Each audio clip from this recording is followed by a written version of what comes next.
awiri aimamu amuna ikaziu omzimu wanguyera mdaliso mpasetu koma awiri aimamu amuna ikaziu omzimu wanguyera mdaliso mpasetu muluzani seyawa atati leloli muna kwa tisadamu ndi ava kalelo muluzani seyawa atati leloli muna kwa tisadamu ndi ava kalelo maawili aimamu amuna nikaziu omzimu wanguyera mdali.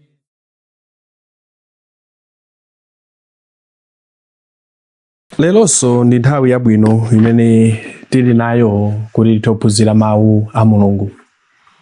Pa tsiku la lero muli ndine m'bale wanu Vinjero Gondwe. Tikumbuke kuti program imene yamatipatsira ndi Lilongwe School of Biblical Studies amene akutidziwitsanso kuti tsopano pano atsegula mwayi wa iwo amene angafuna kuphunzira Baibulo kwa zaka ziwiri mwaulere. Kuyamba mu chaka cha January 2027 mpaka na chaka cha November 2028. Nemwina nkutheka ndinu mwina alipo wina pa mpingo pano amene angafuna kuphunzira ku Lilongwe School of Biblical Studies kuyamba chaka cha January 2027. Imafuna munthu wamuna wa mpingo wa Khristu oti ali ndi certificate yake ya form 4. Ngati muli inu kapena alipo ina pa mpingo pano adziwitseni za mwayi umenewu kwa iwo amene angafuna kuphunzira Baibulo kwa zaka ziwiri. Komanso wampingo wa Khristu akudziwitsani kuti chaka chino chaka cha 2026 akhala ndi msonkhano umene uyambike pa 14, 15 mpaka pa 16 August chaka chino cha 2026. Ndi msonkhano umene umachitika chaka nchaka ndipo chaka chino solipo pa Mitundu Community Day Secondary School. Kotera kuyitana nonse amene muli mpingo wa Khristu komanso nonse amene musala mpingo wa Khristu koma muli ndi chidwi chofuna kuphunzira mawu a Mulungu. Kuti mudzafike pa masiku amenewa a msonkhano. Papero lipereka nambala imene mukugwiritsa ntchito kufunsa zokhudza skulu komanso kufunsa zokhudza msonkhano umene ulipo chaka chino. Programu yathu ya lero ndi programu yathu ya namba 32 imene tikupitirizabe kuphunzira zokhudza banja. Ndipo tsiku la lero tikufuna tiphunzirepo maphunziro limene tinene kuti kukwatira nthiti yolakwika. Ndikomati mawu amene wasachilendo kwenikweni timadziwa Baibulo buku la Genesis Adamu ndi Hava jali munda muja. Baibulo imatiuza ndithu kuti anatenga nthiti ya Adamu kupangira Hava. Ndefa cha zimene chike pamene paja chifake mwina mawu amene amabwera masuku anonena kuti iyi si nthiti yanga kapena iyi ndi nthiti yanga. Ndizi zanditichitikira zoterese. Enanso mawu amene amayankhulidwa pa amanena kuti ine ndona ngati mmene banja langa likuyendera ndona ngati ndakwatira munthu wolakwika. Anthu amayankhula zimenezo. Awa ndi mawu ena amene amayankhulidwa pa banja lomwe siluyenda bwino kapena banja limene luoneka kuti lili ndi mavuto ambiri. Sizobisa kuti mabanja akuvuta pakati pa anthu opemphera komanso mabanja akuvuta pakati pa anthu osapemphera. Koma tsopano nkumati kodi nzotheka kukwatira nthiti yolakwika? Kapena ndi zotheka munthu kukwatira munthu wolakwika? Tikudziwa kuti tikamakamba za banja mu chipangano chatsopano Baibulo linakamba ndithu zambiri zokhudza banja. Koma tisanayambe kuona chipangano chatsopano ndifuna kuti tipeze bwino yankho la funso lathu limeneli. Tibwererako pambuyo pang'ono pakuona pa chikhalidwe cha zathu kale. Kuti kodi azathu mabanja awo amayendetsa bwanji? Kodi ifenso masiku ano banja athu akuyenda bwanji? Ndipo nkuona kuti kodi ndizothekadi munthu ukakumana ndi mavuto pa banja kumaganiza kuti unakwatira nthiti yolakwika? Tionapo magulu angapo a anthu amene angatithandizire ife kuti tipeze yankho limeneli. Gulu loyamba limene tilionerepo ndi anthu azathu amene ali a Chiloma. Timafuna anthu tisiyanitse pakati pa mpingo wa Roma ndi anthu a Chiloma. Tikamaona nthawi ya Yesu ijayo pamene Yesu ali pa dziko lapansi pano, inali pansi pa ulamuliro wa boma la Chiroma, osati mpingo wa Chiroma ayi. Ndenda zina anthu mawu amene wamasiyanitsa, koma patika kamba za anthu a Chiroma tukamba za chikhalidwe cha anthu amene amadziwika kuti ndi a Chiroma, Malomans kapena tinganene choncho. Anthu amenewa kwa iwowo pa chikhalidwe chawo, pa zochitika zawo, kwa iwowo banja linali ngati chiphinjo. Ambiri samafuna kukwatirayi. Amati akaona munthu ali pakubanja amati iyayi koma mkulu kuphinjika kwambiri. Komabe ngakhale zinali choncho, koma nali anthu oti akafuna banja amangolifuna banja lija chifukwa chonero kuti mwina kumbali ya business kuti adzinena kuti wokhazikika uyu ndi munthu ali ndi kazi ali ndi banja. Nde amakwatira chifukwa cha poganizira mbali imeneyo. Komanso ena amaganizira chifukwa cha udindo umene anali nawo. Kuti pali maudindo ena amene munthu mwina kuti ukakhalapo umakamizidwa kuti ukhale ndi banja. Mwina maudindo akudziko kandi ndiwe president kandi ndiwe mfumu. Zimakukakamiza ndithu ukhale ndi banja. Nde azathu a Chiroma amati okhala ndi banja kapena ndi mkazi chifukwa chongoganizira kuti popeza udindo umene ndili nawo. Komanso ena amakhala ndi banja dzina langa lisathe. Nde amene amakhala ndi timoti dzina langa lisathe, chimene amaganizira kwambiri chimakhala chani? Akakhala ndi mwana wamuna amati eya apa ndezakhala bwino dzina langa silitha. Akakhala ndi mwana wamkazi amaganizira kuti dzina langa ndili lidzatha kutsogolo. Nde kwa iwo banja limangobwera ena kwatira chifukwa chongoganiza kuti ineyo dzina langa lisathe lidzakhale lupitirirabe basi. Ndipo ambiri sikutinso amakwatirayi koma amakhala ndi moyo wachigololo basi. Amakhulupiriranso kuti ndi bwino ngakhale anali ndi mavuto amenewo, koma china chimene amakhulupirira kuti ndi bwino munthu kukhala ndi mkazi mmodzi pa nthawiyo. Nde ngati munthu apanga chiganizo kuti sindifuna kukwatira amangogona ndi akazi, koma akaganizo kuti likwanire amakhala chiganizo mkazi wanga ndi uyu basi. Maoneni? Ndati akakhala ndi mmodzi uja amakhala kuti basi akhazikika ndi ameneyi. Likatha uyu akakwatira wina, likathe kumapitirira moteromo. Ndipo kutha kwa banja kunali kophweka pakati pa anthu amene wa Chiroma. Chifukwa chake chani? Ndi anthu amene amakhala pa banja koma osamangika pa maziko abwino. Ndiyo amakhala ndithu kuti ali pa banja komano maganizidwe awo, machitidwe awo a zinthu anali osakhazikika. Ndiye kuti kwa iwo banja linali loyenera ndithu, koma kwa iwo so banja loyenera kwambiri amalipanga kuti likhale banja la mamuna wa Chiroma komanso mkazi wa Chiroma. Ndiyo anali ndi malamulo ndithu amenewo amatsatira pa madongosolo awo amabanja awo. Monganso masiku ano pali mitundu ina ya anthu mwina imakhulupirira kuti banja labwino likhale anthu okwatirana mtundu umodzi. Alipo anthu ena sona amakhulupirira zimenezo lero. Ndipo anthu amenewa amanena kuti munthu wamuna kapena wamkazi akafuna kuti akwatire, amanena kuti mamuna amene okhala ndi zaka 14, mkazi amene okhala ndi zaka 12.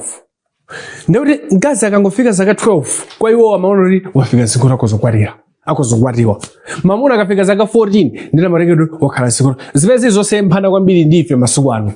Ife masuku ano si chinthu choyenera kuti mkazi amene ali ndi zaka kapena tsikana amene ali ndi zaka 12 alowe banja, mamuna amene ali ndi zaka 14. Ngakhale timaziona padalena zochitika koma ndi zolakwika malingana ndi chikhalidwe chathu masuku ano. Koma zathu kalekale mkazi wa zaka 12 anali amamulenga kuti wakula akhoza kukhala pa banja. Mamuna wa zaka 14 amamulenganso kuti wakula akhoza kukhala pa banja. Komanso anali ndi mtundu wina kachitidwe kena ka zinthu. Amatha kupanga dongosolo la ukwati ene ake ukwati palibepo. Mwina ali ku nyumba kumafunsa kuti ukwati uchitika uko wandani? Ukwati wawo kuti tundu wakuti wameseru ndi Joseph. Ali kutiko? Iye ali ku nyumba atangali brazil basi kuno. Ndera amatha kupanga ukwati umene anu wake palibe. Ndera angopita kwauza kuja kuti iwe tundu uyu mwakwatirana uko. Takwatirana so simuona ife timadya nyama uko. Nyama timadya jaru yanu yori no mwakwatirana. Basi mamuna wako ndi uyu, mkazi wako ndi uyu. Basi umapita nazo atenga chikhalidwe yawo chimatha kuwalolanso kupanga zinthu ngati zimenezo. Ndipo awo anali ndi chinthu ichi chodabwitsa kwambiri. Mwina ena munaonerapo pali ka documentary kena kamene anajambula anthu ena kaku China. Izi zinayambika kale ndi nthawi ya Romayo. amanena kuti mamuna akakwana zaka 25 umapitira zaka 25 asanakhale pa banja amatengedwa kuti ndi leftover kapena chotsalira. Mtsikanaso akafika zaka 20 umapita ukamatengedwa kuti uyu ndi basi sangapezenso mamuna wakula zatha kwake kwatha uyuyu. Chifukwa chani amanena zimenezo? Anampatsa mtsikana zaka 12 mamuna zaka 14 kuti zokwatira. Na akafika zaka 25 umapita ku mamuna amatengedwa ngati leftover, zotsalira. Ndiye kuti iwo ananena kuti akumangika pa zinthu zina zimene zimakhangati zowatsogolera pa kachidwe kawo ka zinthu. Komanso amamangika pafundo yonena kuti mkazi amayenera kuti akalowe pa banja akhale asanagone mamuna aliyense. Ndamamangika pafundo zimene zoti amene sanagone aliyense ndi amene akalowe pa banja. Koma ngati anagonako ndi munthu wina, kwa iwo amazoona kuti ayi sakuyenera kukalowa pa banja. Ndetu kuona ndithu kunena kuti azathuwa amatha kukwatirana, amatha kukwatiwa, koma zina mwa izo zimakhala zimene zimatsogolera. Ndetu ngati tuone azathu achiloma amatsogoledwa ndi zina mwa zinthu ngati zimenezi. Mtundu wachiwiri umene tuone ndi azathu achigiriki. Azathu achigiriki nawonso analinso ndi zinthu zina zimene zimamangirira pa madongosolo awo abanja. Pali buku lina limene analemba munthu wina amamuti Oliver Taplin. Buku limene amanena kuti Greek Fire. Ndi buku labwino limene afotokozanso mbiri ya azathu achigiriki. Amene ngakhale ndi uthekera tenti tikalipeze buku limeneli tikatoloonapo. Anakamba zambiri ya anthu amenewa zomwe zimathandizanso ife moyo wathu lero. Pali zina zimene masiku ife timachita timaona ngati kuti zamba ndife. Ayi, zinayamba kalekale ndi azathu achigiriki. Tikaona mtundu wa chigiriki ndi wa chiroma, azathu achigiriki ndi amene analamulira ku dziko msanga, kena kwatachoka iwo panadzabwera mtundu wa chiroma. Ndiye chimene amachita azathu achigiriki wakubaliso oya banja, makolo amatha kutenga mwana wawo akaona kuti wafika size yoti akwatiwe kapena akwatire, ndi ukamuyika mkachisi. Ndi akamuyika mmene muchamu amadikira kuti achoke mkachisi uja mwana uja zimafunika kuti akalowa pesa banja. Ngati banja sanalipeze azikhalabe mkachisi muja. Ndiyani azifunsa, inu mwana wanu ali kuti? Ati nakasiyatu ukachisa kutani? Basa kusaka tu mamuna kapena kusaka mkazi. Ndiyani pakhala amuna akhala kutero kwakazi akhala kutero. Ndiyani amuna amayenda umazungulira, koma ndikwatira kuti. Ine umakwatira wananduwe. Basi umapita naso. Kwa iwo pachikhalidwe chawo amaona kuti zinthu zimene zoyenda choncho. Zimene ife takhala ife lero tikuzumati aya. Zona ukwati anthu angakwatirane chotero. Koma azathuwa amakwatirana chotero. Akangoyima mukachisi mamuna ndi mkazi kupezana kumenewo. Komanso ngati muone mmene mayambira banja lawo monga sonda achiloma pamene ipena amafanana mpanya. Azathu achiloma amatha panga ukwati anu ake palibepo kwangowauza. Achigiriki amatha panga ukwati aonana koma sakudziwana, akondana, akutengana kupita. Ndiyani tikuona kuti mabanja awiri azathuwa atundu wa chiloma ndi azathuwa banja la chigiriki amakwatirana ndithu, koma suti mabanja awo amayamba chifukwa choti akondana. Koma chifukwa choti nthawi yakwana yoti akwatiwe. Imangokhala nthawi basi. Uli nzaka zingati? 14. Iwe mkazi uli nzaka zingati? 12. Basi ka. Nthawi ino yakwatirana muta yakwana tenganani. Ndiyoti amangokwatirana osati chifukwa chachikondi koma chifukwa choti nthawi yakwana. Ndiyeno kwa azathu achigiriki awa banjanso nawo samachitenga ngati chinthu chachisiriasi kwenikweni. Anali anthu amene amakhulupirira kuti ngati wakwatana ndi mkazi ngati wakumana ndi mavuto basi zisiye. Osamapanikizika akazi ngambiri. Nthawi zina masuku anthu soti magwiritsa ntchito maonero akazi ngambiri, amuna ngambiri. Zinayambe ndife zinayamba sonda zathu achigiriki. Ndiye kwa iwo banja nechi ndino kuti usamangike osamapanikizika nazo ayi. Ukhoza kumasuka kukwatirana ndi amene ungakonde kuti ukwatirana naye basi. Taona mtundu wa chiloma amene amachitira, taona mtundu wa chigiriki amene amachitira, taone mtundu umene timadziwanso bwino wa Ayuda. Ndiye tikaona mitundu itatu imene tifananize ndife nkuona kuti kodi ndizotheka munthu kukwatira nthiti yolakwika. Musayiwale kuti chimene tikuonera za mitundu ya zathu chilifuna tipeze yankho la funso limenelo. Taona mtundu wa Roma, taona mtundu wa chigiriki, taone mtundu wa zathu wa Chiyuda. Ayuda awaso mabanja awo nthawi zambiri samayamba kwenikweni chifukwa cha chikondi. Tikati muone buku la Genesis chapter 24, verse yake ya 1 mpaka verse yake 24, Abrahamu ni mwana wake Isaki ndi Rebeka. Ambiri tukumbukira bwino mmene zinachitikira. Abrahamu ndamene anapezera mwana wake mkazi. Ndabuzo, iwe mwana wanga mkazi wako ndi uyu, ili ndi banja. Ndiye kuti tikuona kunena kuti azatuwa banja limakhalapo koma mmene mayambiraso simamva chikondi. Tikabwera buku la Esther chapter 2 verse 17. Esther kuti asankhidwe kukhala mkazi wa mfumu, anakusankhidwa basi mfumu ndakonda uyu, basi kutengera kukhala mkazi. Timaona masiku ano maiko azathu mwina ku Swaziland. I think mfumuso imakhala ndi pachaka imasankha mkazi. Ndipo makhala kazi osiyana-siyana woyimika mu stadium. Ndi mfumu imatiko mauyo. Ndiye timamvanso kuti ikasankha mfumuyo ena otsalirawo akandi nduna zawo kandani mpamene nazonso zimatosankha. Utapo peza a president asankhako ndi ndunaso zisankhako. Minister of Finance ikasankhako. Ka Minister of Wealth, ka Minister of that. Kusankha wena kuja basaka zacha. Ndiye tikuona kuti anda mathokwatirana osatifa chikondi koma amakwatirana ndithu. Banja kwa ena linalinso ngati business. Kapena makhala ngati kuti kurukwatire mwana wa munthu uyenera upereke china chake, ungati supereka zokwatirana nazo zikhangati zovutapo. Buku la Genesis chapter 20 verse 8 limapezapo nkhani ya Jacob anagwira ntchito zaka 7 orapeza mkazi kwa Yuda kuja. Ndiyeno aparaona kuti azathu mmene azathu amapangira mabanja awo. Taona mtundu wa Chiroma, mtundu wa Chigriki, komanso mtundu wa Yuda. Osewa mukati muwaone ni mabanja amene amayamba pa munjira zosiyana-siyana. Koma chachikulu chimene chimachitika ndi chani? Ambiri amakwatirana osati kuyamba ka chikondi. Zimene zili zosiyana inu ndi ine lero. Chifukwa inu ndi ine lero tikafuna kukwatira ndi kuti timakapeza kaye mkazi amene tamukonda, chikhala kaye chibwezi, kena kudzapanga chikhaliso chokwatirana. Pamene azathu amati ufuna kukwatira amawa okhoza kukwatira. Mkazi ali kuti oyo basi lero mawa makwatirana. Ndemo zikafunsana iwe dzina lako ndiwe ndani? Ani iweyo kwanu ndona. Mukafuzana mwatengana kale. Ndori palibepo somwa yonena kuti ngati izi sina zigondi odzenera kuti ndiye nditani tsopano. Ndipaka zathu achiroma ndi Chigriki amanena kuti ngati zili choncho basi kozongomsiya ameneyo.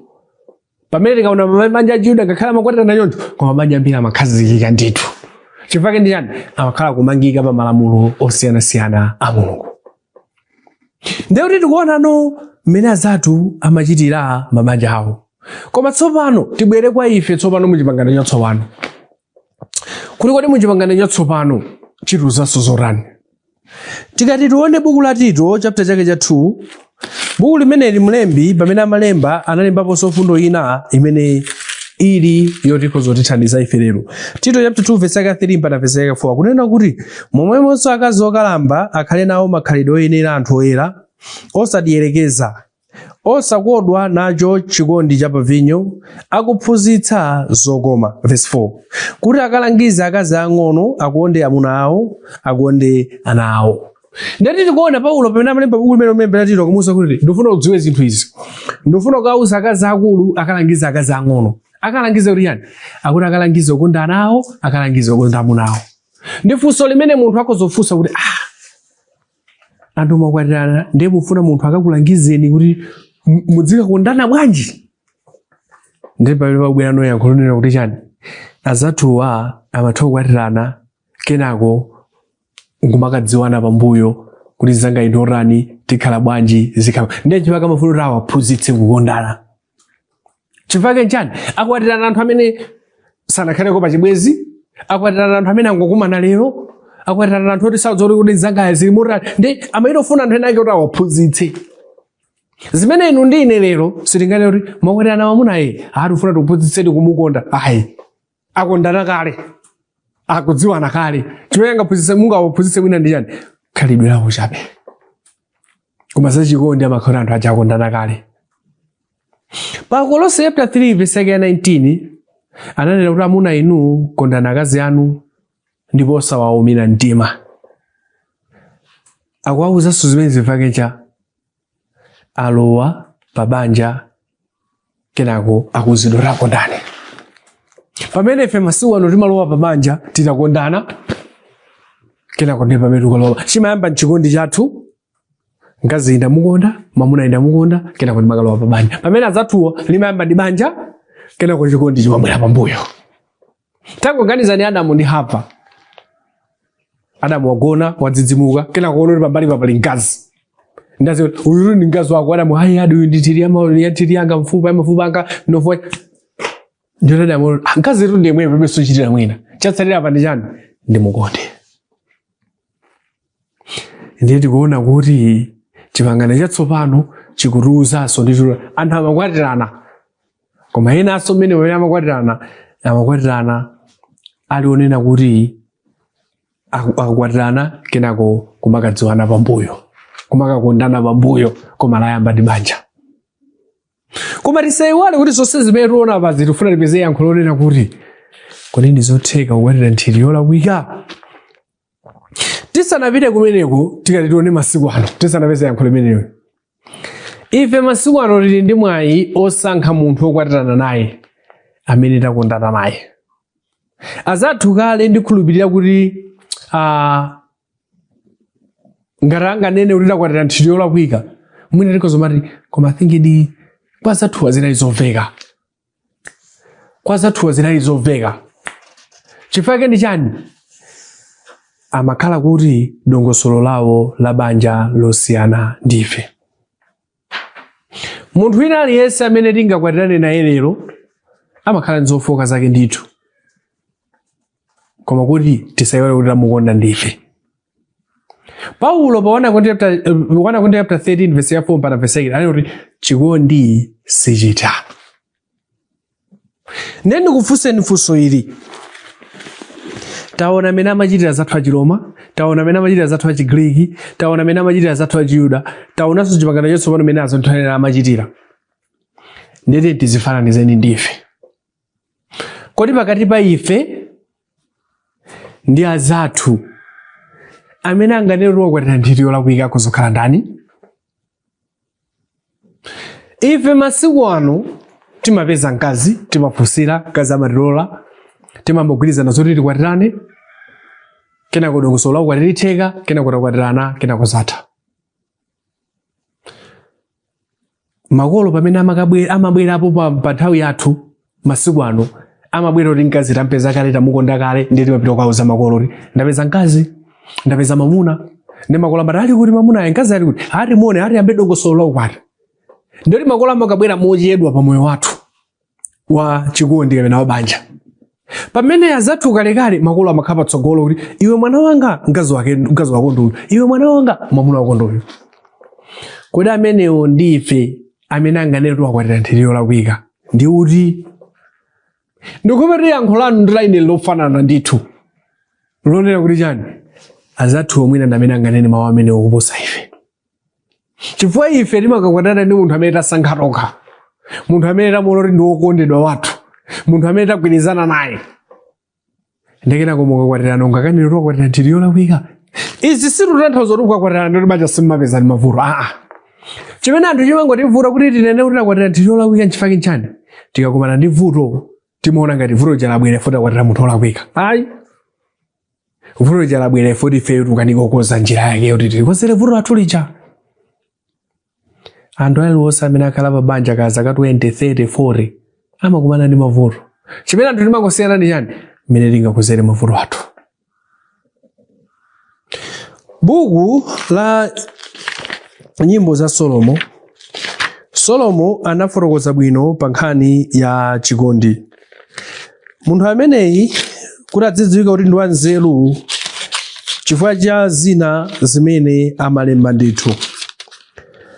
Mlembi ameneyi mbuku wa nyimbo imeneyi ya Solomo analemba mawu ena amene aloti aonepo pa verse ya nyimbo ya Solomo chapter 8 verse ya 6 ndi verse yake ya 7.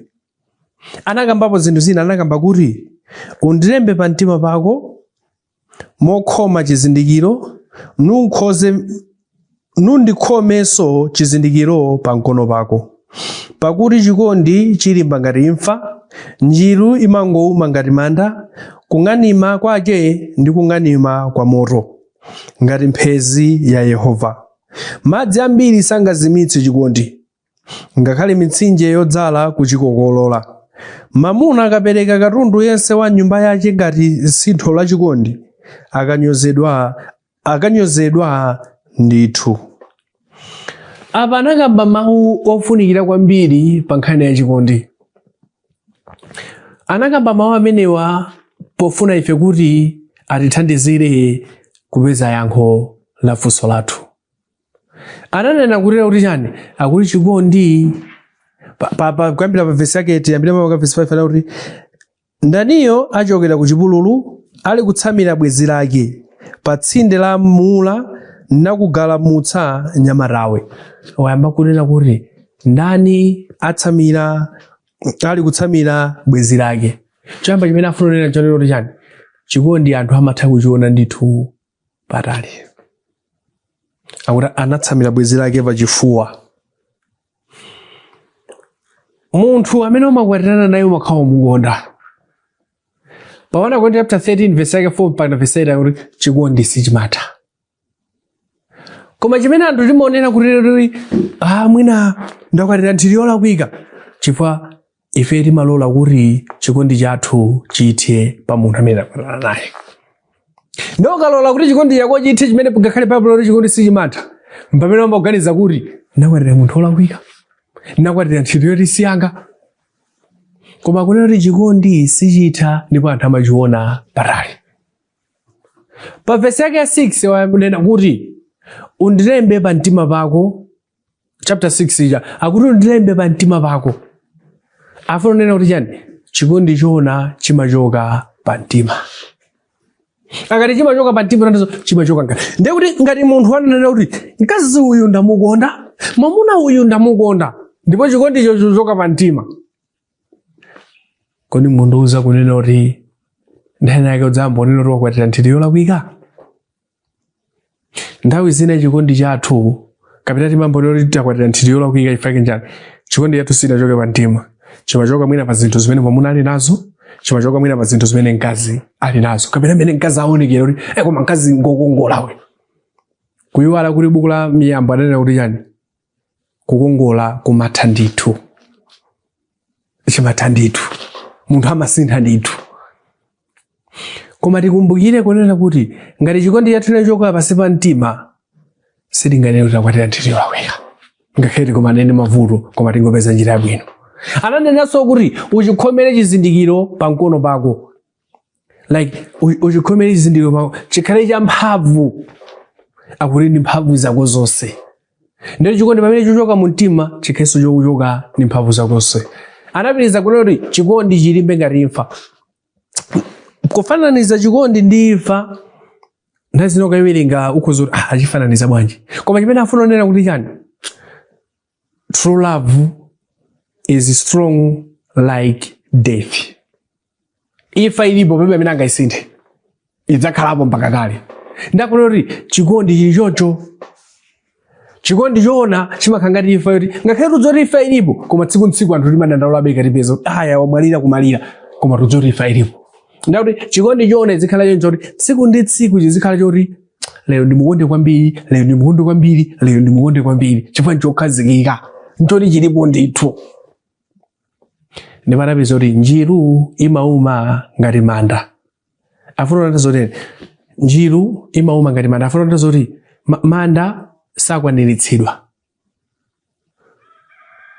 Adzakhalabe kukulowa anthu kumanda mpaka kale. Sadzanena kuti kwakwanayi. Ndakuti chikondi chathu chikhale cha njiru. Akufananiza njiru imene njiru kuifananiza ndi imfa, koma chili chikondi chathu chikhale cha njiru koma njiru yakeyo ngati imfa kapena ngati manda. Akuti chikondi chathu chikhale chosatha, chikhale chosakhutitsidwa, chikhale onena kuti tsiku ndi tsiku ndimpangire chani munthu uyu, ndimpangire chani munthu uyu kuposa zadzulo. Ndipo akunena kuti chikondi chimang'anima ngati phezi, kapena chikondi ndi champhamvu chimachokera kumwamba kapena pa mtima. Ndakuti chikondi ching'anima ngati phezi. Akuti ngakhale madzi ambiri sangachizimitse, ngakhale tikumane ndi mavuto ambiri orani, chikondi sichimasokonezedwa ngati chili chochoka pansi pa mtima. Chikondi chenicheni sichibwera chifukwa cha ndalama. Ifeyo masiku ano tikuona kuti takwatira nthiti yolakwika chifukwa ni chani? Chikondi chathu timachiyesera pa chinthu china chake. Kura ndamukonda chifukwa cha mmene aonekera lero, ndamukonda chifukwa cha zimene ali nazo. Ndi zimene umazifuna zikatha. Kenako umaza kuti ndakwatira munthu wolakwika.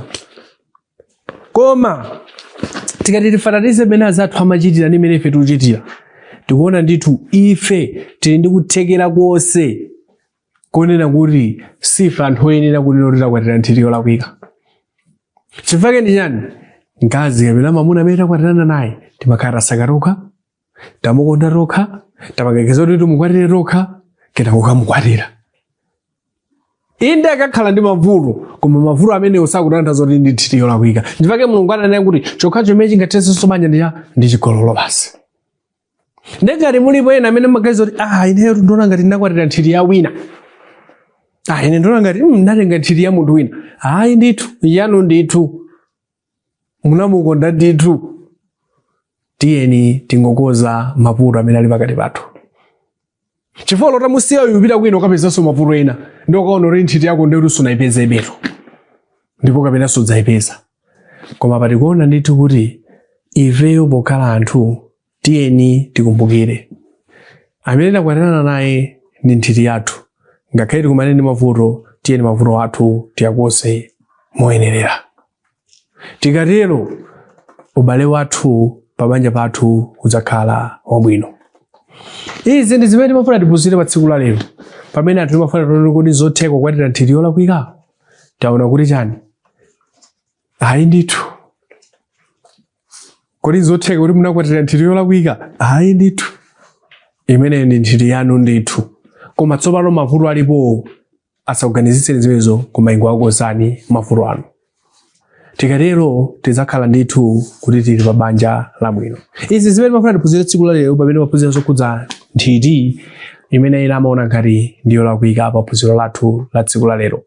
Munali ndine m'bale wanu Vinjero Gondwe tikumbuke programu ya Kukwatira ndali Longosoka Biblical Studies. Mwina tili ndi funso amene ndimanga mukugwiritsa ntchito nambala 022 766 018. Mukuzolipeza phunziro imene pa tsamba lathu pa YouTube kungwanga na Longosoka Biblical Studies. Komanso mupange like and follow page yathu pa Facebook. Mupange follow page ya Longosoka Biblical Studies imene mudzilandiranso update osiyana-siyana okudza maphunziro osiyana-siyana. Kufikiranso nthawi ina Mulungu akudalitseni nonse. Amen.